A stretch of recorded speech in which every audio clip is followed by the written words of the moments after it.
if you smell what The Rock is cooking. Acknowledge me. You don't know what hard times are, Daddy. We are bad to the bone. Get it? Bad to the bone. Tell me when I'm telling lies. I'll fight anybody. Who do you want? Just let me fight him.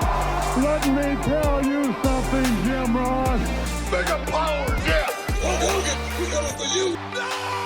We are the best of the best. Woo! Wheeling, dealing. Smart marks. And that's the bottom line, cause Stone Cold said so.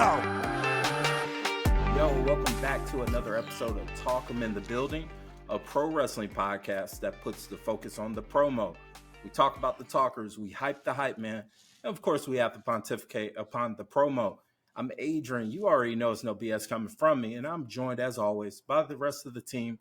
We got Greg, we got Adelaide. How you guys feeling? Living it up, man. Excited for another week of wrestling because I can't ever seem to catch up. Always. Greg, how you feeling? I'm feeling good, man. I got my Classic City Lager, straight up out of Athens, Georgia, God's country, home of the University of Georgia Dogs, and loving our college football week 1, and now, of course, wrestling getting hot and heavy, been hot and heavy. So yeah, I'm ready, man. I'm ready for tonight's episode too. Time of the year, perfect time of the year. All right, so folks, today's episode, I'm going to entitle it Styling and Profiling. And this is the subject matter, gentlemen. Pro wrestling has so many great things about it that we all love. Of course, we love the promo because, hell, we made a podcast about how much we love the promo. Also, we love in-ring action.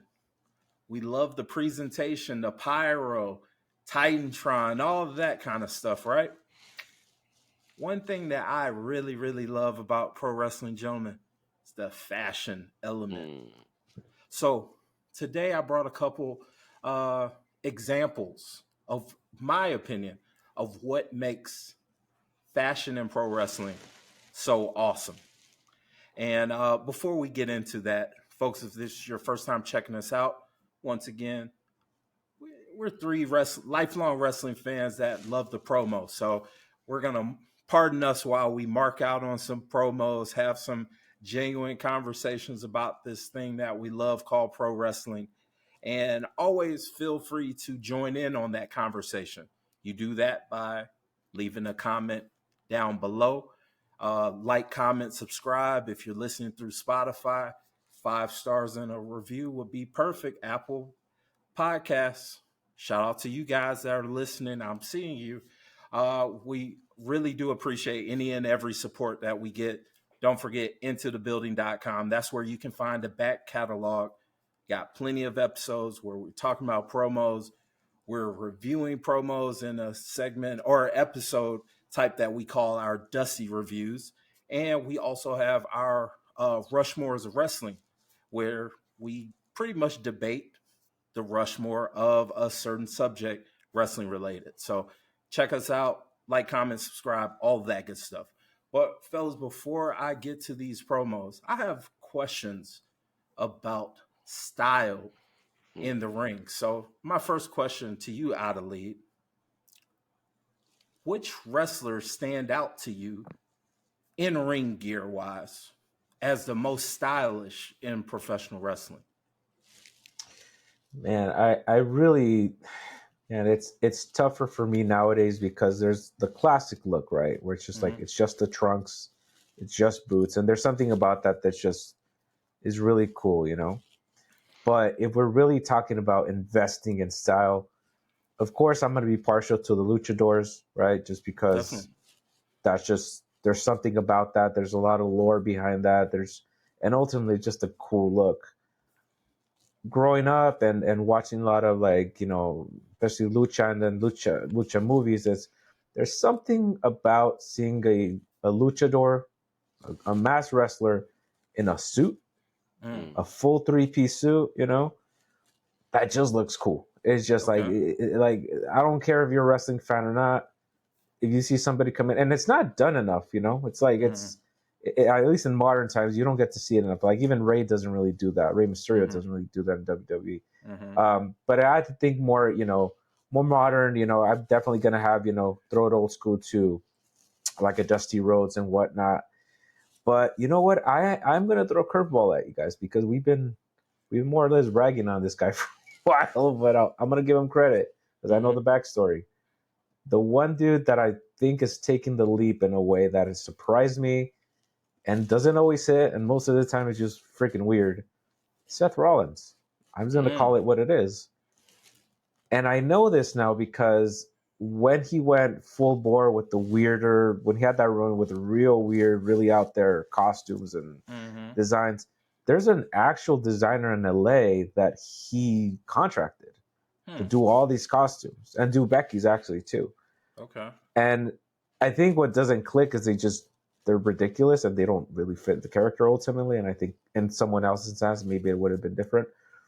But I like the energy behind it because it's weird. And it felt like almost like he was wearing the, I don't know if you ever seen Beetlejuice, but he's wearing like the furniture from that weird scene where the other would twist. It's like they took all that furniture, just gave it some color and put it on him. And I didn't like it at first. I was like, oh, he's a tryhard. Like, what the hell is this? But it's interesting because in the pantheon of pro wrestling, like a lot of things have been done, right? Down to the fashion, right? Like, you've got your coats, you got your fur coats, you got your boots, you got your cowboys, and everybody has a great look, right? Everybody can style a $5,000 suit, but can somebody rock some pointy ass, gear that they're only going to wear for a couple of minutes in the ring? And I think there's a bit of a leap that I don't think a lot of people would take. So modern wise, I think he's at least shooting for the fences and trying something new. But classically, I mean, I'm still going to be partial to luchadores and like thinking like classically like a Santo, like Blue Demon, you can go down the line and just literally Google luchador in a suit and it looks fucking dope. Those are good answers, man. Good answers. Greg, which wrestlers stand out to you in ring gear as most stylish? In ring, like what they actually wrestle in, the first person that jumped out was Rey Mysterio. Yeah. Because I know you're talking about luchadors and us, but just how he would do his Mania outfits. And there's so many iconic moments that are tied to outfits. Like his Halloween Havoc match against Eddie. Where you've seen other guys come out with tributes to that same outfit. And I think that's what's cool about him. He's channeled inner superheroes and other things throughout the time. So in ring, I'm thinking about him. Okay. And another one, I gotta give her flowers, is one Chelsea Green. How can you not give her flowers? The detail she's put into her stuff. The fact she doesn't wear them twice, kind of oddly just touched on it. Are you willing to invest in it? Are you willing to do this? She's gone to a different level with her in-ring gear to the point that it's like legit. She never wears them twice. But she went full bore into that U.S. title run, everything about it. And I think that's obviously Cardona has a lot to do with that influence. But it's made an impact. And then one other one that jumped out at me, and this may sound kind of strange in a way, but it was a Barry Windham or a Magnum TA. Okay. Oh, those are good Very choices, basic, but the boots, those stylized Western-looking type boots that they both wore, just gave them a different twist on the classic look. And yeah, they basically basic black trunks, right? But those boots with the little, I don't even know what you even call them on the side, but it's like the old school Western looking boots. Dusty had them too, but to me, Barry just had something about that, and I thought that was a very cool, different yet small change for a classic look. I like that. Those are all good answers. I definitely love the Cowboys. The cowboy boots. I'm always a fan. Anytime I can wear my cowboy boots, I'm wearing them. I used to wear them in the kitchen, and I was forever a hero in my kitchen because of that. But now let's get a little messy because I gotta be a little messy. I don't want to call out any wrestlers for their gear, but there are some pet peeves. For me, wearing sneakers in the ring, unless that's a part of your character, I get it. That only works for some, but others not so much. I want to know. I'm gonna go to you, Greg, first. What's your number one pet peeve when it comes to styling in the ring? My number one, and this is I have to think about independence too. I can't just go major Oh yeah, no, companies, that's where a lot of Hey. that's a lot of trigger And points at indie shows for me. is look around the locker room and don't wear the same freaking colors that everybody else has on. This is true. It's like, dude, show up with 3. Mm-hmm. Show up with a black, which you probably don't even need because everybody else in there has black. Yeah, Most everybody has black and red. yeah. But it's like, show up with something, look around that room and go, he's got on red, he's got on blue, I'm going with my orange. Mm. Come out with something that just stands out.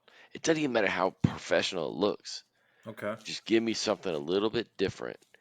And then the jean shorts.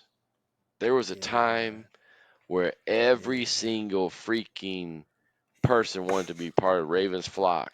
Yes. And this was prior. This was prior to Cena. Yeah. Before Yep. Cena, BC. Yes. And it was like, you can't. Everybody can't be in Jorts. Everybody can't be part of. Can't be Raven. That was the indie wrestler one outfit for a while. Forever. Those are two of my biggest pet peeves. I'm like, you gotta pay attention. Those are good pet peeves. I like those. Adelaide, number one pet peeve of styling in the ring. Man, I think this might be like heresy in some circles, but to be really honest, and I'm gonna be specific and then give you a broader answer. When a wrestler wrestles with something like they bought off the rack at Target or Walmart, and I'll be specific, basketball shorts. I mean, I get it. Like with Punk, it fit like the indie, persona, whatever. But everybody else, I mean, come on, like, you can buy a $10 pair of basketball shorts and make me believe how about when they can throw invest more? It's not just the Walmart basketball shorts. Sorry to interrupt you. It's the one Walmart basketball shorts that you got at Walmart. It's not even like you got the brand from Walmart. Like it's all good. Wear them wherever you want to. Like tape it over or something, man. Unstitch I don't know, do something. But it makes me think of a story of Luke Gallows. Mind you, this is post Festus. He's had a Fed run. Like I love the Good Brothers. They're good in doses. They're hilarious dudes. But this is his New Japan run. He's in New Japan, and he is such a carny. He would buy like off the rack gear, like whatever, right? Where it doesn't have no patches, no logos, nothing. Now it's like great, right? This pre them coming back as a tag team to WWE. He goes, he wrestles in it, and of course, there's going to be a Japanese fan who's going to pay you $500 for used gear, 100%. But the whole locker room would make fun of him because it's like when, and my favorite piece of that is Tanahashi would give him a hard time, like, oh, Gallows have no good gear or something. Oh man, I'm like, funny. If it's not enough for Tanahashi to shame you into getting good gear, I don't know, man. That's funny. Okay, well, those are good. Like my number one pet peeve are the sneakers in the ring. Like I don't know, maybe I'm just the old man on the porch or something about the first thing you do is buy a decent pair of wrestling boots and that sort of old school traditional way of thinking. But if it's not dealing heavily with your gimmick, wearing sneakers kind of look goofy to me. It looks goofy to me. And the only other pet peeve for me is the cosplaying as another popular wrestler at the next level. Like Greg had mentioned, the Ravens era of independent wrestling, which transformed into, I would say, the AJ Styles, CM Punk everyone's gear looked like a CM Punk or a AJ Styles for Mm-hmm. quite some time. I think independent wrestling is just now kind of getting out of that right now. Maybe High Spots is not selling as much of that cheap gear as they used to, but that was always my little pet peeves as a fan. Can I throw one at you though? Yeah, talking please. about sorry, that's a backtrack, but I think it's ironic that at some point CM Punk gives Kevin Steen or Kevin Owens a hard time about not showing it. Yet they were both wearing the same basketball shorts. I don't know. I think that's hilarious. That's facts.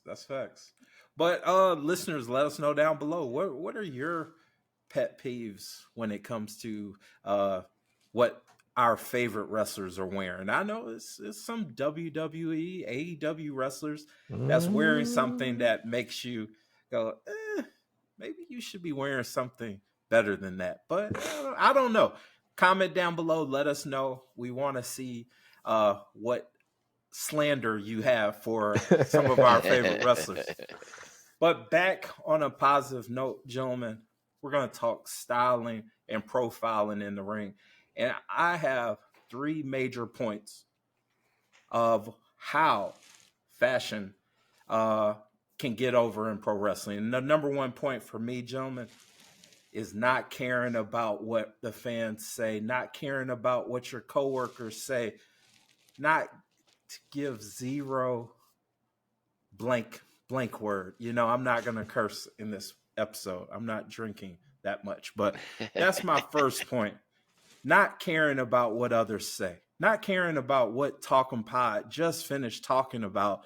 I don't care if you don't like me wearing Jordans, Adrian. I'm going to wear the hell out of these Jordans that are knockoffs. But my first example, and probably one of my personal favorite wrestlers, of not caring about what others have to say.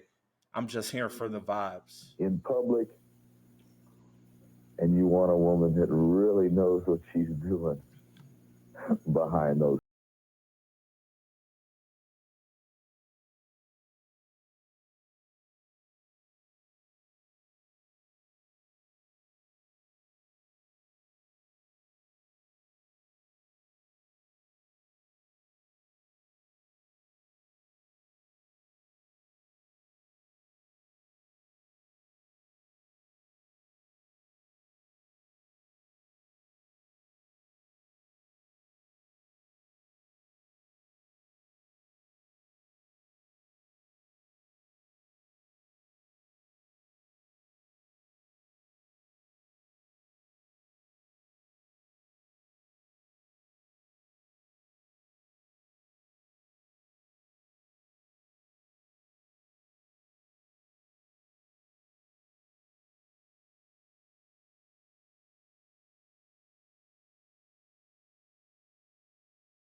Oh yeah, that's my guy, hands down, man, hands down. Oh, sorry, hands down, one of the goats for me. Uh, Greg, you're an Atlanta baby, also, so I know this man holds special place in your heart. Also, that's Tully Blanchard, and probably one of my personal favorite vignettes of pro wrestling, because number one, it's no wrestling shown at all. It's all character driven, all character development in little small spurts.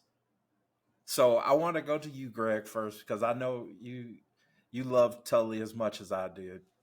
What are your thoughts looking at that promo and what they're trying to get across when it comes to Tully Blanchard. So let me preface this real quick. So this is for everybody out there watching and listening. Understand when we come into this room and we come into this podcast, we don't know what the other person's bringing. So we have no clue in this case what Adrian's bringing for us to watch. So when he started talking about styling and profiling, we didn't even know. Adelie and I didn't even know what the subject was tonight. So that's you want to get that actual reaction. So the reason I tell you guys that is because when Adrian first said we're going to talk about styling and profiling tonight, the first person that actually came to my mind was Tully Blanchard. And the reason why is because I'm like, it ain't going to be Flair. So if I got to talk about somebody, it's not going to be Flair. It's going to be Tully. And the fact he just pulled up a video of Tully was amazing. You know me. And I'm like, so yeah, I had to preface that. But watching that, first thing that jumped out at me was like, that wasn't Baby Doll. That's number one. So anybody out there who doesn't know who Baby Doll was, that was his longtime valet. But the other part is I'm watching that and I'm like, and Adrian and I have had this conversation. I'm not sure that we have. You could have taken Flair and Tully and flipped those roles, and the Horsemen would have been just as successful. Amen. And at the end of the day, the characters were the exact same. And that right there shows you how Tully was. And I mean, Tully always showed up with J.J. Dillon. J.J. Dillon was his manager long before he was with the Horsemen.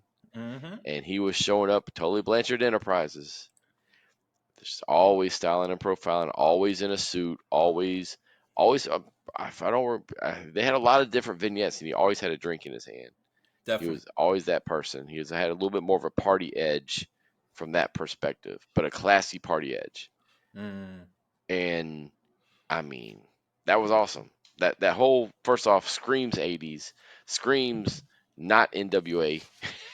I'm not sure who produced that one, but it felt like it was a Texas or a Memphis type of a promo, or maybe Mid-Atlantic. I'm not sure, but it definitely wasn't Crockett at the time. Yeah, I'll have to double check. I know that was early. Yeah. In fact, I want to say that was prior to the Horsemen truly forming. So 100%. That was definitely prior to the Horsemen. I think that may have been prior to J.J. Dillon too. So, but man, that was that dude right there. Had he not paired with Arn, I would love to see that alternate timeline. I'd love to see Flashpoint happen and us go down a whole different timeline with him as a leader of the Horsemen. I'd have loved to see it. He would have cooked, man. He would have cooked yeah, man. I could spend the whole podcast talking about Tully and how much I enjoyed his work and loved his work. In fact, we definitely need to, because he's one of the best of all time. And like, I don't see that many people today talking about Tully Blanchard and what he brought to the game. Like, it's like what you said, all of the accolades that they would give Flair and love and props and stuff. You could watch Tully all day and you're like, nah, he's the one. Like, you know, but out of lead or continue, Greg. I was gonna say one more thing about that one. So the one thing about that, so we saw the Flair mix in there.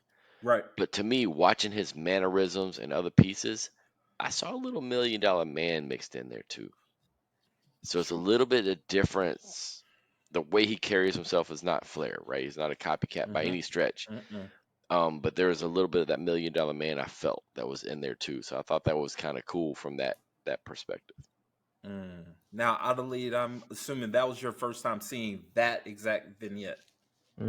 Okay, and give me your thoughts. So I don't have the benefit of context or hindsight.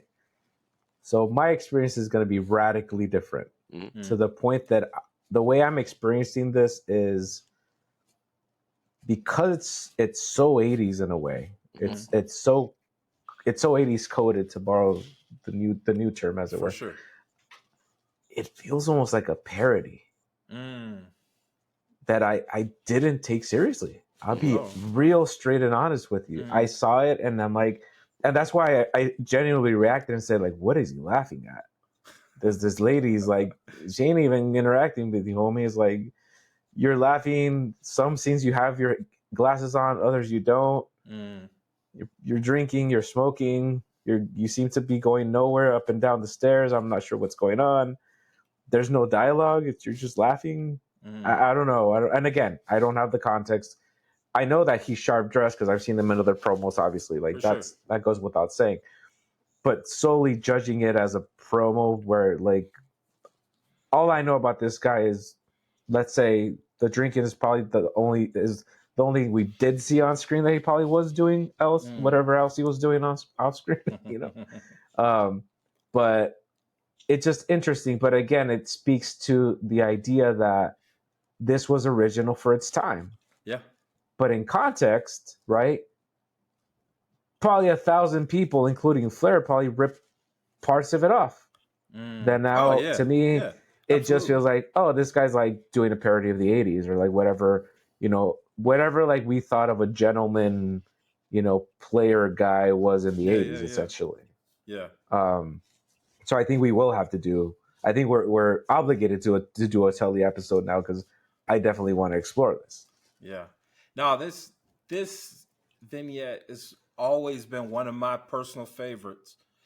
Like long before this podcast, like early days of YouTube, that was one of the first things that I looked up was Tully Blanchard vignette or Tully Blanchard promo, looking for that exact visual because like you said, it's so 80s, the music, the style, how it's shot, like the lighting, all of that screams 80s. It just makes me think about like Dallas. You know what I'm saying? Like, yes. You know, that lighting, the visuals and whatnot.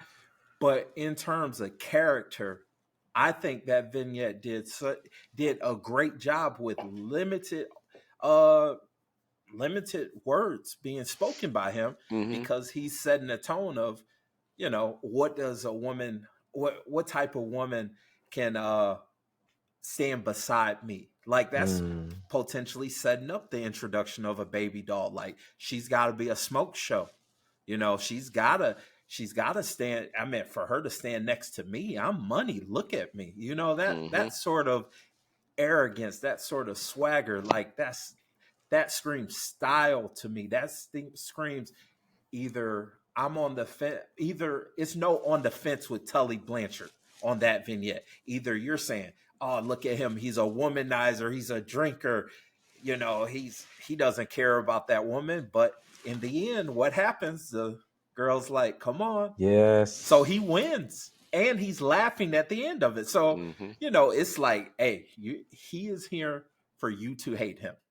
He's going to steal your girlfriend. It's that kind of Mr. Steal Your Girl before any of, you know, any of our modern times character studies. But yeah, that's why I brought that. It's one of my favorites vignettes. I hold it so dear, close and dear to my heart. It was a better version that I saw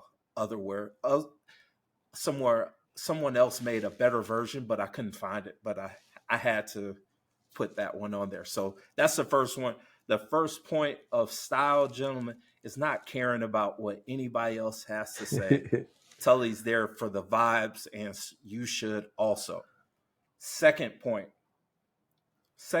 of style in pro wrestling, gentlemen, what's going to get it over? Confidence.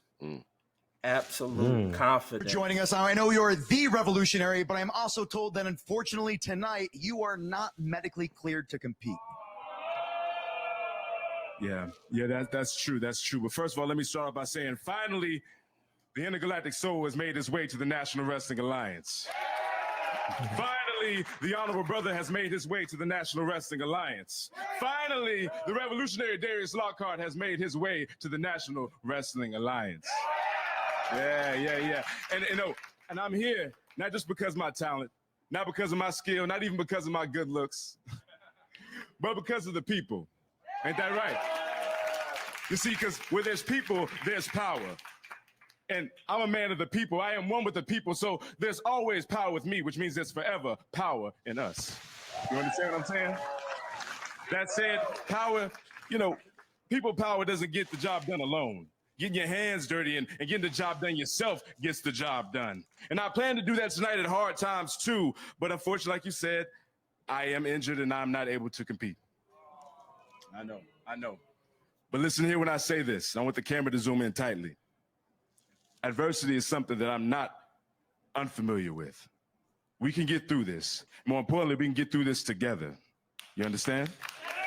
Now, the people asked for a change, and I said I could give it to them. So Darius Lockhart is going to give them that change. And I'm going to do that by starting to enter myself into the Junior Heavyweight Championship Tournament. And here's the best part. You can watch that tournament on the upcoming brand new online show, NWA USA. So you can catch me there. And if I can leave you one more thing, brother, one more thing. It's something from back home. I say this, when I say what time is it, y'all say nation time, right? So what time is it? Okay, what time is it? When we stand together, what time is it? That means what's going to happen? That means this land going to change hands. The NWA Junior Heavyweight Championship is going to change hands. The National Wrestling Alliance is going to change hands. And it's going to fall right into the hands of the honorable brother, the intergalactic soul, the revolutionary ourself, Darius Lockhart. And that's Brother Darius Lockhart, founder of Ashe Pro Wrestling. Gentlemen. So, Adelaide, I want to come to you first. I know you and I are definitely history buffs outside of pro wrestling. I know Greg is our pro wrestling history buff, but I know you're a history buff like myself. When you listen to Darius' promo, does it give you moments of like the Fred Hampton cadence of a speech, right? Or a Stokely Carmichael, Kwame Ture type deal? Are you sharing that? No, you're not reaching. I mean, you definitely feel real pronounced kind of, I was going to say rhythmic, almost like he's rapping, but it's this cadence, it's this rhythm that you hear, especially when folks are trying to unite a group. You're trying to get behind a cause, but in a way that says, I'm speaking from a place of confidence because I'm not here alone. He keeps leaning on that, right? And when you think back, to, an activist, whatever you want to call it, activist or just a leader of people or a leader of a movement, he leans into that, but it works perfectly for pro wrestling because by nature, right? The audience, if they're on your side already, you can give them anything. You can create a catchphrase. You can create a call and response as it is here. And even if you don't know him, he taught you. He taught you in 3 seconds what you needed to say. Yep. Right. And I think it's that confidence, right down to like, you see this a lot in other promos, but taking off the glasses, right? Just these moves. These moves that are just tucked in, they're not pronounced. They're just part of the character, just part of the promo. And what I was going to say just initially, my initial reaction was, as I'm listening to him, it's like, it's such an easy listen. And I don't know what other way to put it, because I love a yelly promo. I'm not going to lie. Like I like some Wizard of the Top. I like a Jake the Snake, or like, I'm going to talk to you like that. That's lower register. But he's just an easy listen that, like, if he'd gone on like another 5 minutes, I probably would have been okay with it, right? Because I'm hearing, you're making me believe, you're making me want to be part of your effort. You make me want to be part and support you, and whatever this championship is. And I don't know what kind of wrestler you are. I don't know how good you are, but I am kind of disappointed that you don't get to be part of this tournament. And even down to the end, he does a great plug, right? He plugs the new network or the streaming platform that they're doing, or this new show, sorry. Right. But for me, it's like he's taking these, I mean, it's going to sound like a negative, but these tropes and utilizing them in a way that even that small audience can just lean into. I'd be curious how this would sound like on a bigger stage and in an arena, because I think that was a beautiful thing about NWA, and it's like, especially this modern incarnation of it, that obviously you guys actually saw in person, that audience was just there, like they got it. And here clearly they were able to pair it with this promo. Those are good points.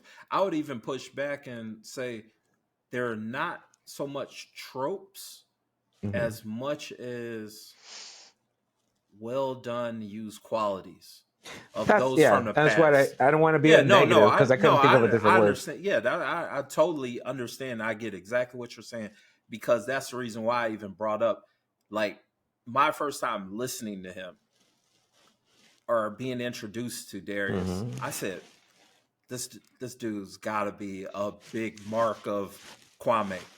Oh yeah, I hear the Fred Hampton cadence, and like you said, it's that rhythmic. It's with rhythm. It's with that. It's moving in confidence. I'm telling you guys what I want to tell you, but I want you to continue to listen to what I have to say. I don't want you to be drowned out by what I have to give you. I want you to ride with me while I'm giving it to you, you know? So those are, well, you know, in terms of a speech, it keeps you engaged. As a listener, it keeps you engaged as to what's he going to say next. And I just love the confidence, what he gave up. Greg, again, this point is about confidence. What are your thoughts on this promo and how that plays into the confidence of style? So I think it's confidence, but it's also something special about what he did. Okay. And it is style. And styling and profile is also, like you said, the confidence to be different and to not fall into a stereotype. You talk about Fred Hampton and the Black Panthers and all that, right? He has a certain way he's delivering, but also the way he's dressed. Definitely. Which could easily and stereotypically be a heel. Very much so. In pro wrestling. But he twists it because he has a confidence, he has a swagger, and he has a way about him that he didn't come across that way. And so the way he delivers and everything may be that style that's traditionally a heel with a little bit more slant to it, right? A little bit more, hey, you're against me type of thing, or it's us against you type of thing. Whereas he's bringing the people with him. Definitely. So what was interesting to hear him talk is he's got a little bit of, like you talked about, a Fred Hampton type of a delivery, but he's talking about hard times too. And as he talked, it made me think about Dusty's hard times because he brought the people in, even down to the part he reached out. And how Dusty did that in his hard times promo, and how it's almost like he channeled a little bit of Dusty with a different delivery. And he had the people engaged, but he had an old school and new school, a style that kind of twisted it all together. And I liked it because it was different. Yeah. The only other one I've seen do it quite like that was the Pope, Elijah Burke. And Elijah Burke, I always thought was so underrated, and I could see him doing the same type of a thing where he would bring the people in with him, very similar to a Dusty. But the nice thing about this promo is he also promoted the hell out of the NWA. He did a good job. He did a really he knew good the mission. job on that. He had the assignment, and he was like, I got this. But the people knew NWA. They knew about hard times too. They knew about his struggles, what was all happening, everything. So it was cool. I had never seen that promo before, and it was it was nice because the style was different. Like you said, style is also confidence and delivery. And 100%. To me, it was cool because it was just different. Definitely. And it's for me I was all in on NWA. I know Power around the pandemic and all that stuff. It sucks that they didn't really do anything with him past that. Yeah. They didn't do much of anything with him past that. But he's doing his thing with Ashe and running that promotion. And I know they have a show this weekend, so I'm looking forward to it. And shout out to Darius. I just love his promos, his personality. He's a really solid guy, very intelligent. He thinks before he speaks, which is very rare in that business. He thinks before he speaks, and he moves well in advance of his age. That's what I can say. So shout out to Darius, but that's the second point. Confidence in style. Number 3, gentlemen, what brings it all together when it comes to style in pro wrestling? How do we get style over in pro wrestling? Biggest X factor that not everyone has is creativity. And I believe that this next promo exudes creativity. Now that my girl B&R done hosting Bad Blood, it's time to get back to business. In Damage Control, we heard your challenge last week. Well, let me say this with my chest. We can't wait to face y'all for our tag team titles. We see y'all, and let's keep it real. We're not taking our titles for granted.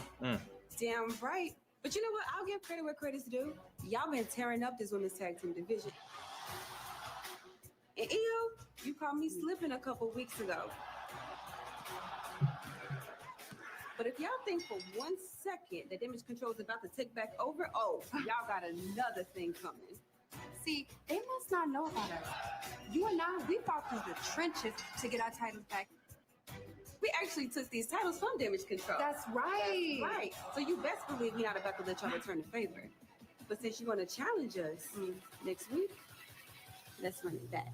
Let's run it back. We all know the lure at this point where it comes to her making her own outfits. It's a level of creativity that not many people have in that industry. Not many people have walking this earth to be able to come up with some of the most interesting outfits that she has created. Her ref outfit alone was probably my personal favorite, one way or another, ref outfit that I've seen possible. But also, when it comes to her gimmick, her hair, the braid, that gimmick is very beyond creative. And I want to say I heard that her husband was the one that pushed it and said, hey, you should keep that because it makes you stand out. So let's talk about Bianca Belair. I know Jade was in that promo, but I'm more so focused on Bianca to push the point of creativity. Greg, I want to know, what are your thoughts on Bianca? Because we've seen her grow. We've seen her progress through pro wrestling. Well, I'm going to throw another piece on there, and it does apply to Jade too. One part about style and profile is the body. Oh, 100%. And it's not just that she's fine. She built. Yeah. And she sets herself apart there first, in my opinion. Both of them do. They both have a situation where they are built. They pay attention to their muscularity. That's a huge focus for them. So I think there's that. So you have a style to how you look there. So how do I stand out? I've got to have a style. Style number 1, I got to make my body stand out different. Definitely. Style number 2, what do I do? Like you just said about the hair. It's a trademark. She can't get rid of it. If she does, it's akin to Bayley becoming not the hugger. It's that level of change. It's going to a whole different piece and using that hair as a weapon. If you notice, she got away from it for a while, now it's come back. But it's like that hair is a huge piece of her. And then taking it to the next level, her making all her own gear, and being different too. Like we talked about Chelsea earlier, very different, very elaborate, over the top, doing it herself because there's something else that's cool about that. Yep. But I think Bianca sets herself apart big time from anybody because of all those things together. And then we just talked about charisma and confidence. You've seen that part grow tremendously from early NXT to the main event of WrestleMania to today. Yep. That's the reason why I said that. That's the reason why I said we've seen her grow. Like the confidence level has grown. She has grown into her character. She's found out what works, what doesn't work, what she's willing to do, what she's not willing to do. And I mean, I've been on Bianca for a while. Like, I remember us talking years ago. I was like, Bianca's up, man. Like, she's gonna be one of the top stars in that division. She's just gotta figure a few things out, just a few things out. But yeah, man, she's done such a great job as a leader in that division that she had to bring Jade with her. Like, she was helping Jade for, I mean, a lot of people, if you're looking on the negative spin, you could say, man, she sacrificed a year where she was up there having to bring this rookie around pretty much. But they made magic and they made it happen. And I remember going to the NXT show in Atlanta where they faced off with Jakara Jackson and Lash Legend, and they tore down the house in the main event, you know? So Adelaide, I want to know, what are your thoughts on Bianca, her creativity? Does she really fit the mold of one of the most creative people in that division? I mean, it goes without saying that she has found who her character is and can accentuate it to the utmost degree, right? Greg touched on all the pieces, right down from, the physicality, from just being a gorgeous woman. I mean, let's just call it what it is, right? Definitely. But beyond that is also the roster's full of beautiful women. How do you stand out beyond that, right? How do you accentuate your physicality? Her knowing as a seamstress, right? And I come from a family where my mother, everybody was a seamstress. There's a certain, you have to know measurements. You have to know how fabric lays on your body. But beyond just the physical elements, is she just has a presence to herself too. You can watch her, you can show her to somebody who's never watched a lick of wrestling in their life. They'll see her like, who's that? Who's this lady? Like, I don't even to see her wrestle. Like, she's walking in there, she's got the hair, she's got the gimmick, she's got the every time that you see her, it's a different costume, right? That's uniquely designed for that event. And there's a reason also when you're talking about, charisma as purpose, right? Style as purpose for marketing. When Netflix launched, she was one of the figureheads along with Roman and Cody Rhodes. Yeah.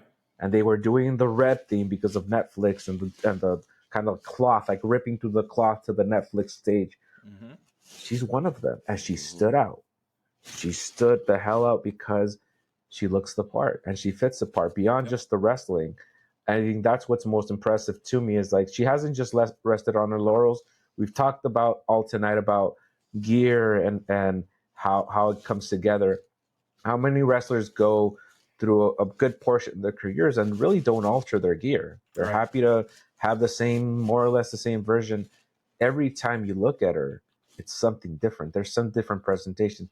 Yeah, the hair, but that's her trademark, right? You can't. Right. And the Greg said you're not getting rid of that unless she is going to seek to make a character change. But as of now, I mean, looking at her backstory and looking how I think it was one of the Mania gears where like she was up like that night, like putting all the sequins or all the diamonds or something like super ridiculous. Like she could have paid somebody else to do it. Absolutely. She could have like, there's and just focus on the match and not have the nerves, but the talent behind the scenes and her own husband, we touched on it a little bit. She gives a lot of credit to her husband because he, unbeknownst to a lot of people, and it was unbeknownst to me, he's a historian himself. So he is somewhat of a wrestling nerd of sorts, where she'll ask him, hey, what about this? Or like, Trish did this in 2001. And that's pretty cool to have on your back pocket as someone that she said, she wasn't a wrestling person. She came to it later and obviously was identified as a prospect and has flourished. So I think that's cool that she can honor, what's come before her as well. And I think that's powerful because, whether I hope she comes back soon from that hand injury, finger, or whatever it was, because man, the landscape now for her to come back and utilize those tools and that charisma, and who knows what she comes as next is going to be really exciting. Definitely. And now that you even bring up the fact that, how much attention to detail she has to those outfits, a thought just came across me when it comes to toys. Like how many outfits, how many of those entrances does she have that can wind up being an action figure? So you gotta think like every one of those winds up coming back to her when it comes to getting that merchandise check. Like this toy is hot off the presses, And if anybody's a toy fan, if anybody collects or has bought one WWE action figure in the last 15 years at this point when Mattel took the license, that team has not changed. It's only gotten better. Shout out to the team there. Shout out to Bill McKenna. Shout out to Magic Olmos. When they see good gear, especially the women, because it tends to be a little bit more ornate a lot of the time, they're only limited by the budget. So if somebody comes out with a huge jacket or fur, they will find a way to make Figure it out. Her WrestleMania 39 gear was a great figure. I mean, it's a gorgeous, and they've got it down so good that in the past, look, the faces were weird. Right. Their scans, they're like temple printing. I mean, they're little statues basically. Yep. And they're getting better every single year. So, I mean, she's smart because she's like, exactly. It's like Greg said earlier about Chelsea Green. It's like, it's, whether it's Cardona's influence or not, if you have new gear and it stands out, guess what? They're going to make your figure and you're going to get residuals on it. That's a fact. Greg, you were going to say something. Yeah, because so we're talking about styling and profiling, right? If Bianca's not styling at the CrossFit Games, she's not even sitting where she's at right now. She doesn't catch the eye of Mark Henry, who is the one who discovered her. And if you ever heard the story, he talked about her outfits and how she carried herself and the charisma, but the outfits popped him because he was like, this is different. And I've heard her talk about, I wanted to have fun outfits and everything. If you ever go back, and I encourage anybody, go out there and Google it. Google Bianca Belair, like CrossFit, or even go on her Instagram. I think she has stuff on there too. If you go back, you'll see these little dresses and things like that people at CrossFit Games don't wear. And so she already had her style then. And so bringing that out, I mean, you just don't know, right? It's that natural inclination to be different. Then the charisma along with it, boom, WWE Hall of Famer sees it and goes, you'll be great over here. You need to try this. And now she's the main eventer of WrestleMania. That's awesome, man. It's true. That's awesome. It's true. But yeah, I felt she was a perfect example of creativity when it comes to styling and profiling for sure. But gentlemen, thank you all for entertaining me with your thoughts and feelings about those vignettes that I brought. I knew that Tully would pop Greg immediately. So that's why I wanted to start off with that one. But listeners, let us know down below, man. Once again, who's the most stylish pro wrestler of all time? I want to know. Is it Ric Flair? I think Cody Rhodes is one of the most stylish guys, whether it's in the ring, out the ring. I love his in-ring gear. It's always crisp and to the point. Nothing looks sloppy on that guy. But somebody like Okada, like if you look at, talk about some Wrestle Kingdom Okada gear. That's some of the freshest gear out. But I want to know, let us know in the comments who's the most stylish, or go ahead and say who's the most stylish and then give us the event where they dressed or whatnot so we can look back and say, okay, yeah, I feel you. He was styling right there. I feel you. But once again, y'all, we're talking in the building. We're a pro wrestling podcast that focuses on the promo. We talk about the talkers. We hype the hype man. And, of course, we pontificate upon the promo. Check us out, intothebuilding.com. That's where you can check out past episodes. We got plenty of them at this point. And we want you to check them out and give us your feedback. Give us your thoughts and enjoy the conversation first and foremost. I'm Adrian. It's Greg, out of lead. And we'll see you guys next week.